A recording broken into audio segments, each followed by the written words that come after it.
सो देखो स्टैट्स में चैप्टर है हाइपोथेसिस टेस्टिंग। ठीक है, hypothesis testing with one sample and with two samples. Okay, जिसमें से हम लोगों को डायरेक्ट टू सैंपल करना है, क्योंकि टू सैंपल समझ लोगे तो वन सैंपल ऑटोमेटिक समझ में आ ही जाएगा। हाइपोथेसिस का मतलब क्या होता है, पहले तो ये समझो। हाइपोथेसिस का मतलब होता है एक ऐसा कंक्लूजन जो प्रैक्टिकली तो हम लोग ने नहीं किया है, लेकिन लॉजिकली उसको ज़रूर समझा है। उस कंक्लूज़न को हमने लॉजिकली समझा। कोई भी होता है ना कि हाइपोथेसिस थ्योरी होती है, तो हाइपोथेसिस थ्योरी क्या होती है? जैसे कि हमने अर्थ की ओरिजिन की थ्योरीज हैं, या दूसरे साइंटिफिक और फिजिक्स बेस पर जो थ्योरीज होती हैं, अलग अलग साइंटिस्ट जैसे से एवोल्यूशन होता है उस थ्योरीज का, तो धीरे धीरे उसका प्रैक्टिकली अप्रूवल होता रहता है। तो स्टैट्स में हाइपोथेसिस क्या होगा स्टैट्स में, कि आपके पास है ना बहुत बड़ा पॉपुलेशन। अब इतनी बड़ी पॉपुलेशन तो आप काम नहीं कर पाओगे। आपने क्या किया, छोटा सैंपल ले लिया, छोटा सैंपल ले लिया, छोटा सैंपल ले लिया। इस सैंपल के बेस पर इस सैंपल के बेस पर आपने क्या किया, मीन निकाला, एवरेज जो भी स्टैट यूज़ किया, या इस सैंपल के बेस में एक आपने हाइपोथेसिस तैयार की। ठीक है, कि ये जो पॉपुलेशन है इसकी जो एवरेज हाइट है वो 5 फीट होगी। ऐसा एक हाइपोथेसिस बना लिया इस सैंपल के बेस पर, एक कंक्लूजन निकाल लिया। लेकिन अब आप हर पॉपुलेशन के पास तो नहीं गए हो, आप हर एक के पास तो नहीं गए हो, लेकिन फिर भी आपने इस सैंपल्स के बेस में एक हाइपोथेसिस, एक कंक्लूजन तैयार कर लिया। इसी को बोलते हैं हाइपोथेसिस। अब ये हाइपोथेसिस कितने टाइप के, हम लोग जैसे कि जो हाइपोथेसिस एक्सेप्टेबल है, यानी हाइपोथेसिस अगर ट्रू है तो उसको बोलते हैं नल हाइपोथेसिस। क्या बोलते हैं? Null hypothesis. अब नल हाइपोथेसिस कोई है, मतलब which is true, that is called null hypothesis. अब वो अगर ट्रू नहीं है तो हम बोलेंगे रिजेक्टिंग नल हाइपोथेसिस।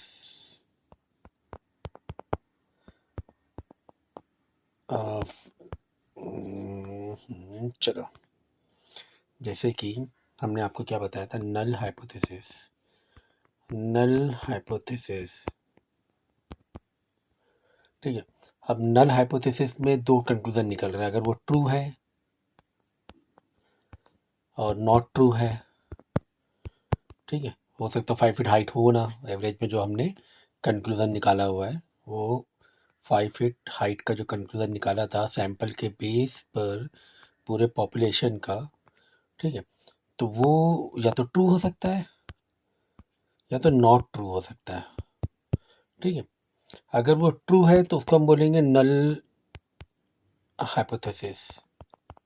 ठीक है, अगर वो नॉट ट्रू है तो नॉट ट्रू में हम किस तरह इसको ये कहेंगे, या तो देखो नॉट ट्रू में हम कहेंगे रिजेक्ट, वर्डिंग देंगे रिजेक्ट, कि नॉट ट्रू है, हमने रिजेक्ट कर दिया। और जो ट्रू है, जो नल हाइपोथेसिस है, उसको हम लोग ऐसे वर्डिंग देंगे, failed to rejecting null hypothesis, या fail to reject null hypothesis. कुछ इस तरीके से हमने बोला कि अगर अगर हमने बोला कि हाइपोथेसिस को हमने एक्सेप्ट किया, हाइपोथेसिस का एक्सेप्टेंस का मतलब क्या हुआ, कि हम फेल हो गए, उस हाइपोथेसिस को रिजेक्ट करने में फेल हो गए, उस हाइपोथेसिस को रिजेक्ट करने में फेल हो गए। दैट इज इनडायरेक्टली मीन्स हमने उसको एक्सेप्ट कर लिया। उस नल हाइपोथेसिस का एक्सेप्टेंस को हम क्या बोलेंगे, we fail to reject that हम लोग रिजेक्ट हाइपोथेसिस को फेल हो गया रिजेक्ट करने के लिए, मतलब एक्सेप्ट कर लिया, ये बात हो गई। नॉट ट्रू में हम बोलेंगे रिजेक्ट कर दिया हाइपोथेसिस। तो ये होता है हाइपोथेसिस का मतलब। तो अब हाइपोथेसिस यहाँ पे देखो, 2-3 टाइप से आपको दिया हुआ है फॉर्मूलेस बेस पर, कि टू पॉपुलेशन मीन्स, मतलब अगर दो सैंपल मीन्स हैं, दो एवरेजेस हैं, दो अलग अलग एवरेजेस आ रहे हैं आपके सैंपल से, और आपके पास स्टैंडर्ड डेविएशन नहीं है। एक तो ये टाइप है। दूसरा टाइप क्या है, टू पॉपुलेशन है आपके पास, मीन्स दो पॉपुलेशन की मीन्स हैं और स्टैंडर्ड डेविएशन हमें मालूम है। एक तो ये कॉन्सेप्ट है आपका, जहाँ पे स्टैंडर्ड डेविएशन हमें पता है, डेटा कितना बिखरा हुआ है, हमें स्टैंडर्ड डेविएशन पता है। उसके बाद टॉपिक सीखेंगे comparing two independent population proportion, कि दो अगर इंडिपेंडेंट पॉपुलेशन है, किसी पर डिपेंड नहीं कर रहे हो पॉपुलेशन, उसका कैसे कंपेयर करेंगे। तीसरा है पेयर्ड सैंपल को मैच करना। फिर hypothesis testing for two mean for two proportion, फिर हाइपोथेसिस टेस्टिंग करेंगे दो मीन का और टू प्रोपोर्शन का, ठीक है, टू प्रोपोर्शन और सैंपल्स का, ठीक है। सो अब यहाँ पे देखो स्टैंडर्ड एरर। अब यहाँ पे हमारा पहला तो ये टॉपिक क्या है, टू इंडिपेंडेंट सैंपल,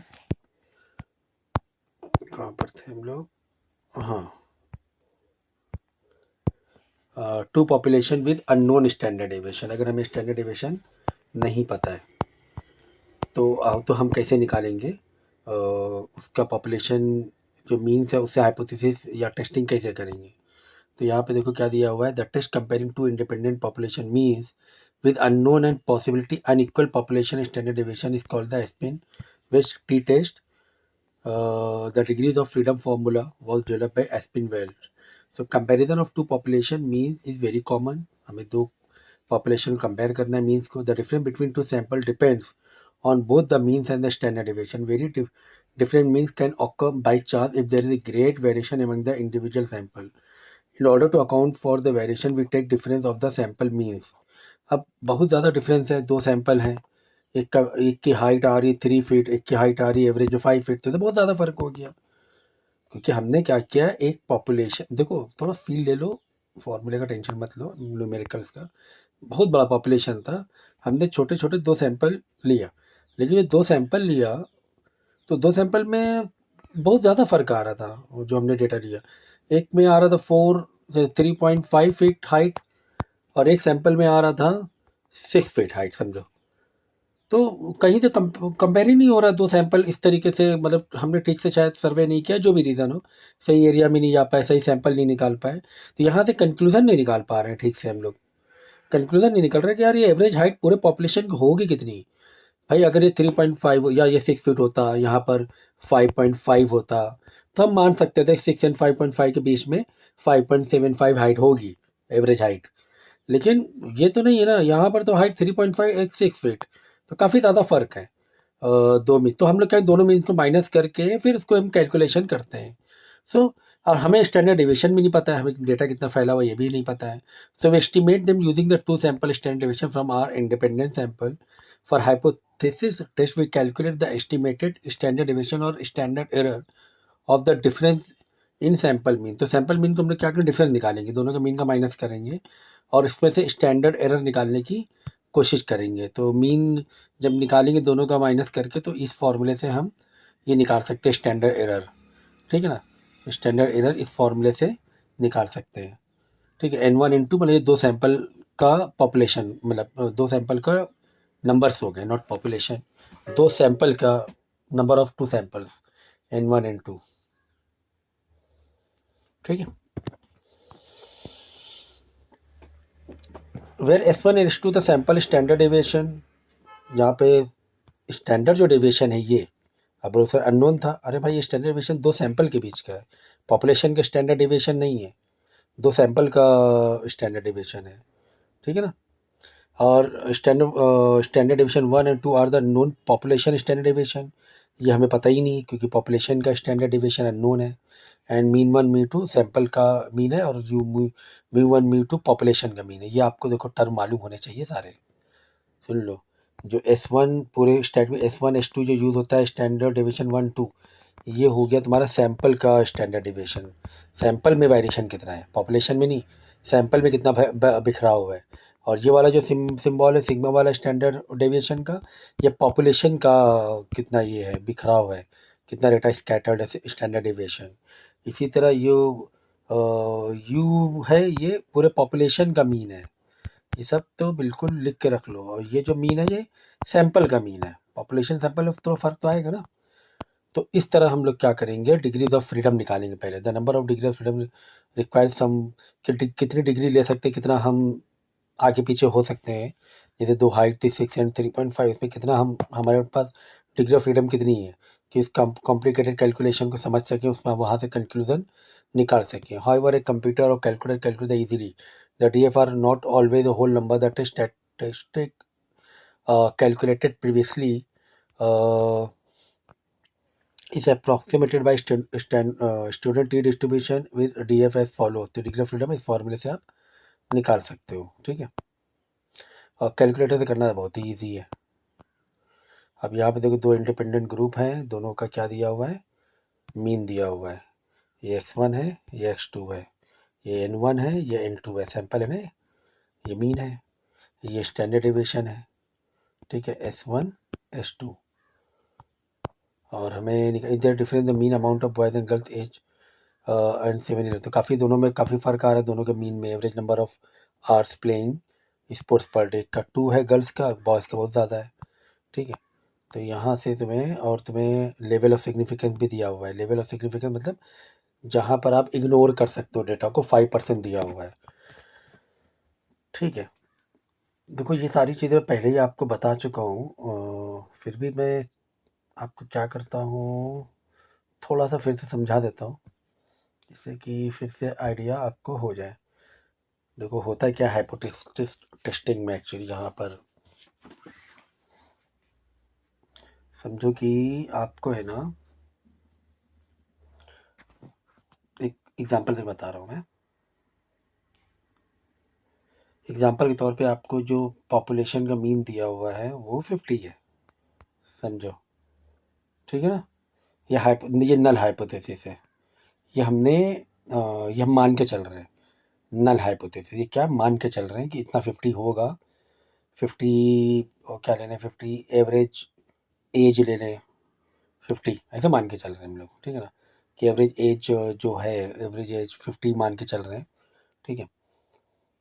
तो ये हो, इसे हम बोलते हैं नल हाइपोथेसिस। यहाँ पे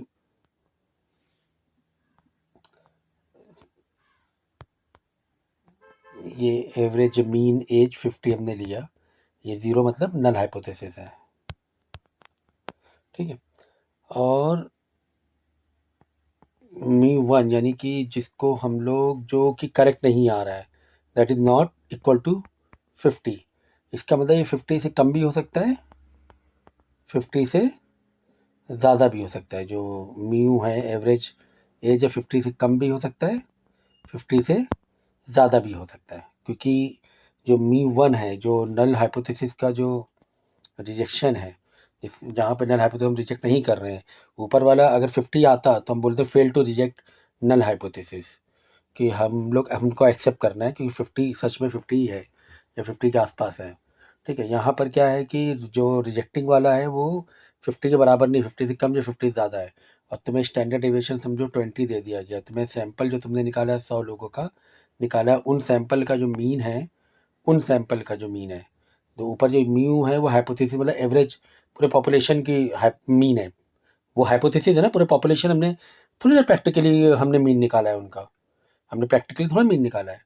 तो यहाँ आ रहा है 30 एवरेज हाइट उस शहर के, सॉरी एवरेज एज ले लिया, ठीक है, कुछ इस तरीके से। तो ऊपर जो μ1 μ2 है वो क्या है सर, वो हाइपोथेसिस है, वो पूरे पॉपुलेशन का हम मान के चल रहे हैं कि पॉपुलेशन का इतना होगा, लेकिन आ तो रहा है 30, तो काफ़ी फ़र्क आ रहा है। तो इसीलिए हम लोग वो निकालते हैं ना कि जो हाइपोथेसिस टेस्टिंग है वो कितना हम ले सकते हैं, कितना पास हमें जाना चाहिए, कितना दूर रहना चाहिए हमें। तो इस फॉर्मूले से जेड निकालो। जेड मतलब हर की जो close value, Z Z score पहले भी डिक्लेयर मैंने बताया था। तो यहाँ से जेड की वैल्यू अगर आप वैल्यू डालोगे तो -10 आ जाएगी, क्योंकि मैंने एक न्यूमेरिकल लेकर रखा हुआ है एग्जांपल, तो इसीलिए मैं डायरेक्ट बता दे रहा हूँ। जब वैल्यूज पुट करोगे तो -10 आ जाएगा, ठीक है।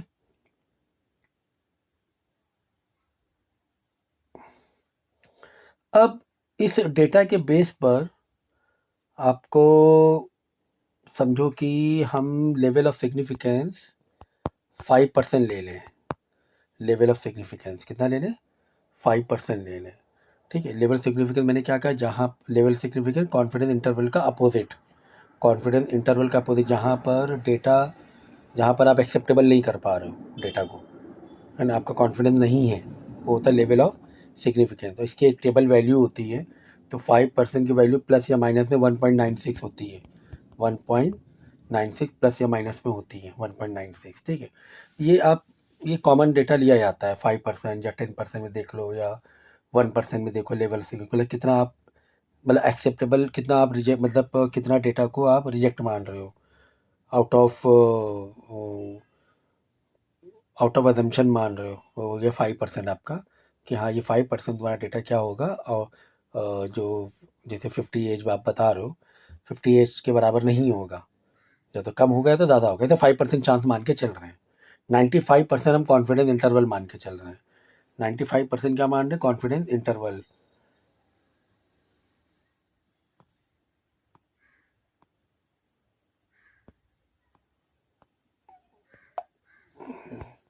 ये ऐसे है, तो 5% अगर हम ले रहे हैं लेवल सिग्निफिकेंस, मतलब यहाँ का 2.5% पकड़ लो, इधर का 2.5% पकड़ लो, कि ये डेटा तो बिल्कुल ही अलग है, इसे इस डेटा से मैच नहीं खा रहा है ना, ये डेटा हमारा ज़्यादा क्लोज हो रहा है।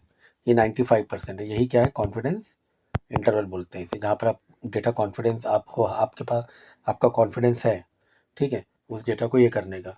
तो -10 वैल्यू आई थी तुम्हारी जेड की,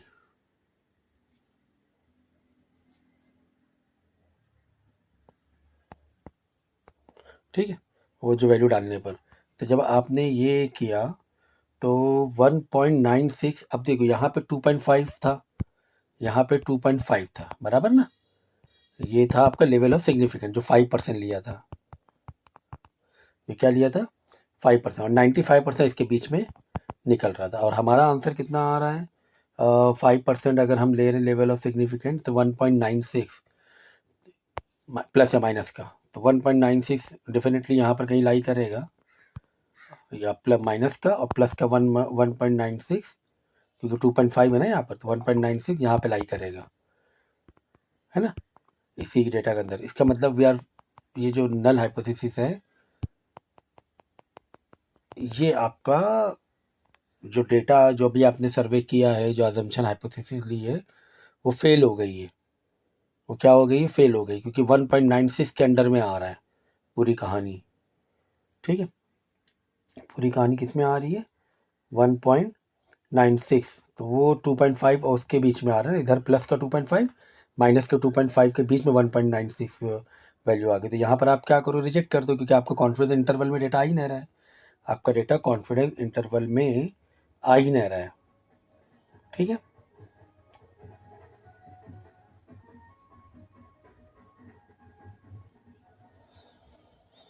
तो इसी में अगर वो डेटा आप बदलोगे, जैसे मीन हमने 30 लिया था इससे पहले वाला का मीन, लगभग आप ले लो 55 या 52, ऐसा कुछ ले लो, तो यहाँ पर वैल्यू बदलेगी फिर, ठीक है।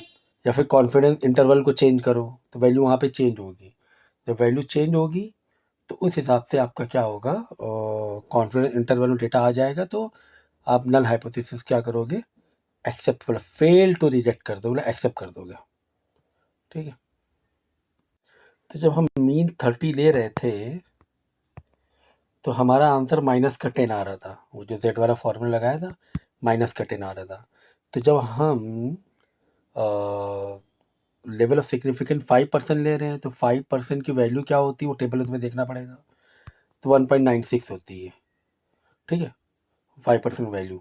तो 5% पहले 2.5 हटाओ आगे पीछे, ये माइनस का 2.5, ये प्लस का 2, ये 5% हो गया, कि ये लेवल ऑफ सिग्निफिकेंस है, यहाँ पे डेटा तुम्हारा क्या है? बाहर जा रहा है, ठीक है, बाहर जा रहा है, बहुत ज़्यादा वेरी मतलब बहुत ज़्यादा कम, मतलब जो एवरेज है उससे बहुत कम या बहुत ही ज़्यादा है, वो हो गया 5%।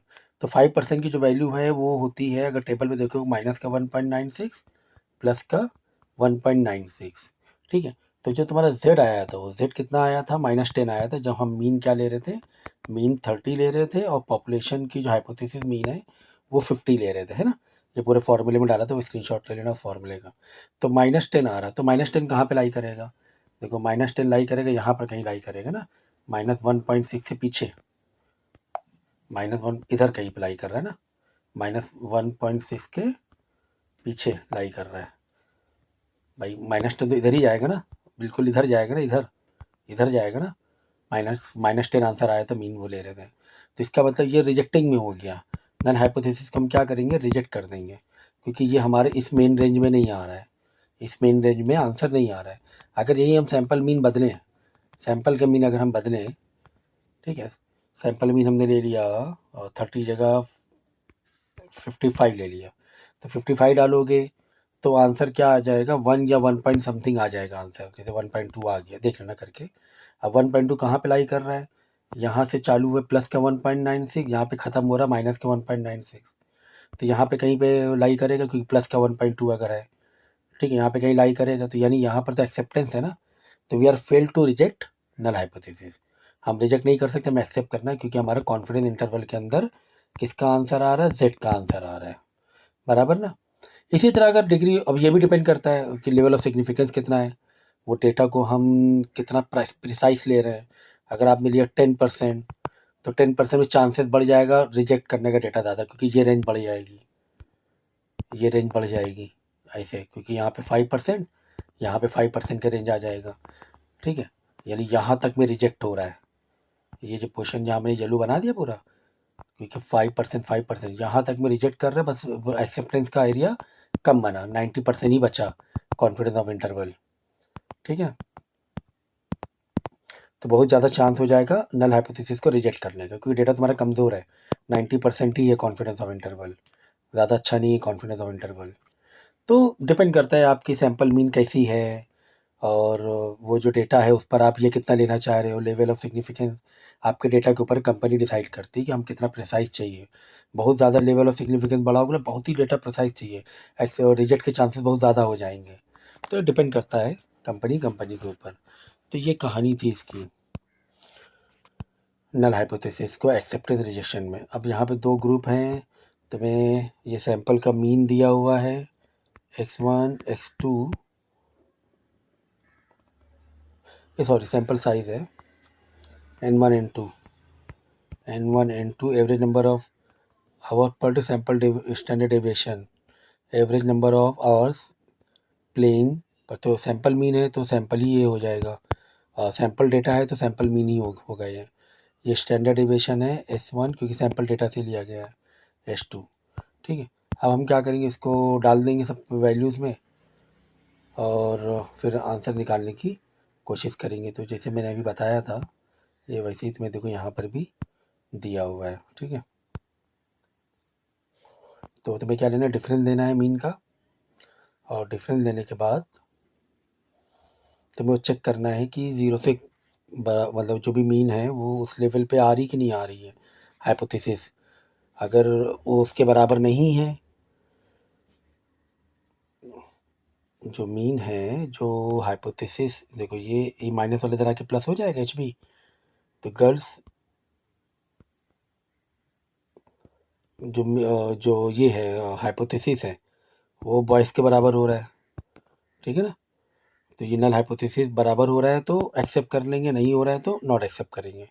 तो इधर लाके इसको माइनस कर लेंगे, इक्वल टू 0 हो गया, वही बात होगी ना, एक मिनट जो मैंने बताया था इक्वल टू में, कि इक्वल टू करके करो, तो वहाँ से मालूम पड़ता है कि जैसे 50 हमने लिया था हाइपोथेसिस, अगर 50 सच में आ रहा है तो वो 0 हो जाएगा ना, उधर आके माइनस होकर 0 हो जाएगा ट्रू और फॉल्स के लिए।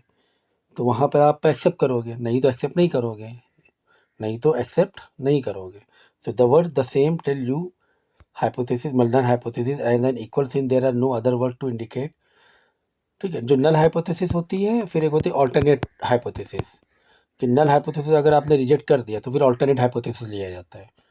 अगर नल हाइपोथेसिस तुम्हारी ये था कि 5 फीट, अब ये रिजेक्ट हो गई, नहीं आया सेम आंसर, तो ऑल्टरनेटिव हाइपोथेसिस होती है या तो 5 फीट से कम है हाइट, या तो 5 फीट से एवरेज हाइट ज़्यादा है, तो ऑल्टरनेट हाइपोथेसिस होती है। तो कैलकुलेटर से बहुत सारे काम है यहाँ पे, कैलकुलेटर से आंसर निकाला जाता है, degree of freedom and all, ठीक है।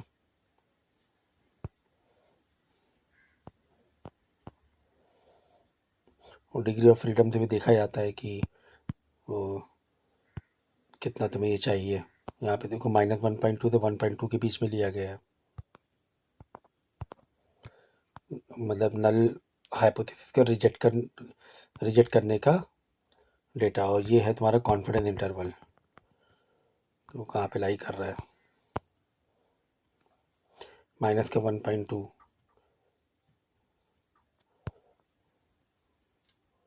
तो यहाँ से फिर तुम्हें डिसीजन बनाना पड़ता है कि तुम्हें रिजेक्ट करना है कि एक्सेप्ट करना है। तो यहाँ पे सारे एग्जांपल दिए हुए हैं, एग्जांपल कर लेना। डिफरेंस लिया जाता है मीन का डिफरेंस लेकर फिर आपको कैलकुलेट करना होता है।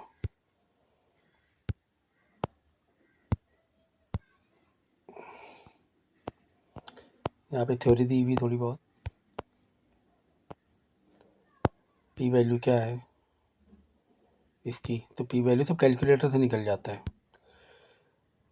अब अगर स्टैंडर्ड डेविएशन पता है, जिसका एग्जांपल मैंने आपको बताया था, अगर आपको स्टैंडर्ड डेविएशन पता है तो क्या करना है, ये आपको पूरा पूरा फार्मूला लगाना पड़ेगा। अगर तुम्हें स्टैंडर्ड डेविएशन पता है तो ये पूरा फार्मूला आपको लगाना पड़ेगा, मतलब ये जेड का फार्मूला पूरा। तो ये भी एक फार्मूला है, जो मैंने बताया वो भी एक फार्मूला है। तो टेस्ट स्टैटिस्टिक्स टेस्ट का फार्मूला है। तो फार्मूला लगाकर ये हो गया मीन सैंपल वाली, ये मीन हो गया पॉपुलेशन वाली, ये स्टैंडर्ड डेविएशन हो गया पॉपुलेशन का, ये N1 N2 सैंपल डेटा जो हो गया नंबर्स हो गए सैंपल मीन के। ठीक है, तो सारा डेटा तुम्हें दिया हुआ है। ये डेटा क्या करना, इस फॉर्मूले में लगा दोगे। 5% लेवल ऑफ सिग्निफिकेंस भी दिया हुआ है तुम्हें। ठीक है, ये लगा देना फॉर्मूला पूरा और आंसर आ जाएगा। ठीक है, 5% के लिए वैल्यू देख लेना कितनी हो रही है टेबल पे लेवल ऑफ सिग्निफिकेंस की, तो कहाँ पे एक्सेप्ट करना है नहीं करना है। ठीक है, यहाँ पे एक्सेप्टेंस मांग रहा है तो डू नॉट रिजेक्ट, देखना पड़ेगा वैल्यू कहाँ पे लाई कर रही है। अगर वैल्यू इधर अंदर अंदर लाई कर रही है तो एक्सेप्ट करोगे, यहाँ अगर आ गई तो रिजेक्ट करोगे। ठीक है,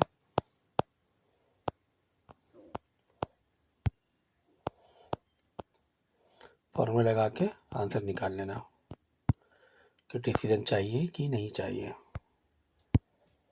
अब नेक्स्ट है comparing two independent population proportion. ये क्या है, when conducting hypothesis test that compare two independent population proportion, the following characteristics should be present: the two independent sample are simple random sample that are independent, the number of success is least 5, the number of failure is least 5 for each of the sample.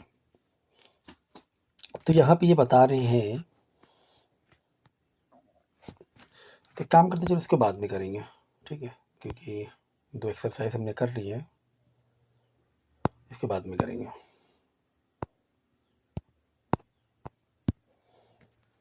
इतना कर लो पहले।